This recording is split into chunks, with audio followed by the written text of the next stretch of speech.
यहां से बोल रहे हैं अभी ये सावधान मुद्रा होती है। आराम से बातें नहीं करेंगे। बच्चों, आज भी मैं यहाँ किसी और विषय में शिक्षक और छात्र, इस पर मैं अपनी बात रखूँ और इस पर बाबा साहेब क्या कहते हैं इस पर भी अपनी बात रखेंगे। इसे ध्यान से सुनो, ये तुम्हारे और हमारे काम दोनों की बात है। शिक्षा शिक्षा जो सही को सही और गलत को गलत कहने की क्षमता विकसित करता है। शिक्षा जो सही को सही और गलत को कहने की क्षमता विकसित करे, वही शिक्षा हमारे लिए उपयोगी है। ऐसी बेचारगी को मानने वाले और एक ऐसे महान नायक का जन्मदिन है जिसे भारत के सभी विचारधारा के लोग मानते हैं। विश्व में उनकी ख्याति प्रसिद्ध है, जिन्हें हम संविधान निर्माता डॉक्टर भीमराव अम्बेडकर के नाम से जानते हैं। आज उनके जन्म दिवस पर सभी को बहुत बहुत हार्दिक बधाई और शुभकामनाएं। डॉक्टर अम्बेडकर कहते हैं, शिक्षित बनो, संगठित हो और संघर्ष करो। शिक्षित बनो, संगठित हो और संघर्ष करो। इस सूत्र में उनके जीवन पूर्ण संघर्षपूर्ण जीवन का और उनके शैक्षिक विचारों का सारांश छिपा है। ध्यान से सुनो, ये तुम्हारे और हमारे की बात है। डॉक्टर अम्बेडकर का नारा है पढ़ो और पढ़ाओ। उनका नारा है पढ़ो और पढ़ाओ, अर्थात संगठित हो और न्यायपूर्ण संघर्ष करने की प्रथम शर्त शिक्षित होना है। कहने का मतलब है कि संगठित हो और न्यायपूर्ण संघर्ष करने के लिए हमारी पहली शर्त है शिक्षित होना। डॉक्टर अम्बेडकर पारंपरिक शिक्षा के समर्थक नहीं थे। वो कहते हैं कि लोकतांत्रिक मूल्यों पर आधारित शिक्षा के लिए इधर से ये कह रहे हैं, इधर से तुम कह रहे हो, बता प्राथमिक स्तर पर वैज्ञानिक शैक्षिक विधियों द्वारा ही शिक्षा की जानी चाहिए।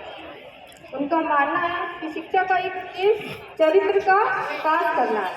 समाज के विकास के लिए छात्रों का चरित्रवान होना आवश्यक है, क्योंकि चरित्रवान व्यक्ति में ही अपने ज्ञान का उपयोग कर समाज के कल्याण के लिए अपना योगदान करता है।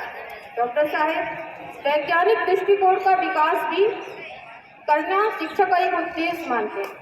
वो कहते हैं कि छात्र अपनी समस्याओं का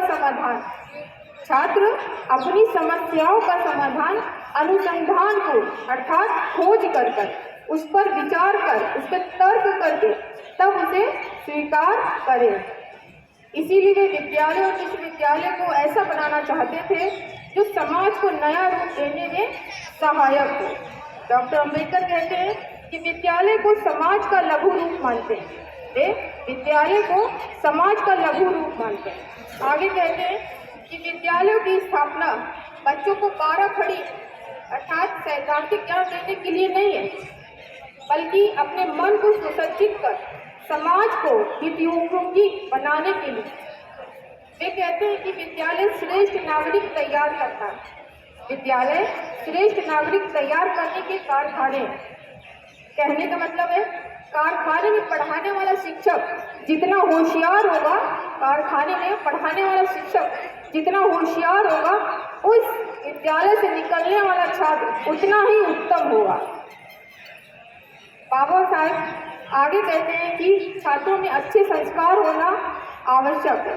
उनके अनुसार अच्छे संस्कार लंबी कोशिश और कठोर संयम का नतीजा है, जो दूसरों की सहूलियत का भी ध्यान रखते हैं।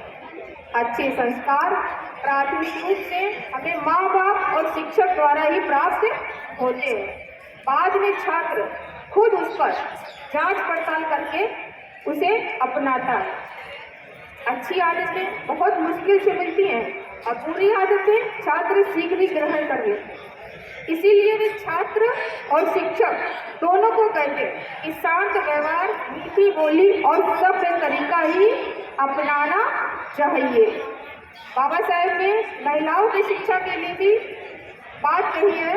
एक कथन है उनका, शिक्षा शेरनी का वध है, जो किएगा वो दहाड़ेगा। जिस समाज में महिलाएं शिक्षित होंगी, वे अपनी संतान को भी उतना ही शिक्षित करेंगी और संस्कारवान बनाएंगी। जीवन में आने वाली कठिनाइयों को हल कर सकती हैं। उनका मानना है कि जितनी शिक्षा पुरुषों को मिलनी चाहिए उतनी शिक्षा महिलाओं को भी मिलनी चाहिए। किसी भी समाज का मूल आधार स्त्रियां हैं, अतः उन्हें हाशिए पर रखकर हम समाज, परिवार या देश का विकास नहीं कर सकते। मैं अपनी बात तथागत गौतम बुद्ध के शब्दों में कहना चाहूँगी। तथागत गौतम बुद्ध ने, प्लीज शांत हो जाओ, दो बातें सुन लो, तुम्हारे और मेरे दोनों के लिए है। शिक्षक के लिए तथागत गौतम बुद्ध कहते हैं, आदर्श शिक्षक वह नहीं है जो आपको हर बार पढ़ाए। आदर्श शिक्षक वह नहीं है जो हर बार आपको पढ़ाए, बल्कि वह है जो आपको ऐसा समझाए कि आप स्वयं ही जिज्ञासु बन जाए। तथागत गौतम बुद्ध छात्र के लिए क्या करते हैं, यानी कि आपके लिए क्या कहते हैं? अगर आप उम्मीद नहीं करेंगे तो आप वह हासिल नहीं कर पाएंगे जो आप चाहते हैं। इसलिए उम्मीद करना जरूरी है। तथागत गौतम बुद्ध ने शिक्षक और छात्र के लिए ये बहुत ही अच्छी बात कही है। इन सब के साथ मैं अपनी वाणी को प्रणाम देती हूँ। शुक्रिया।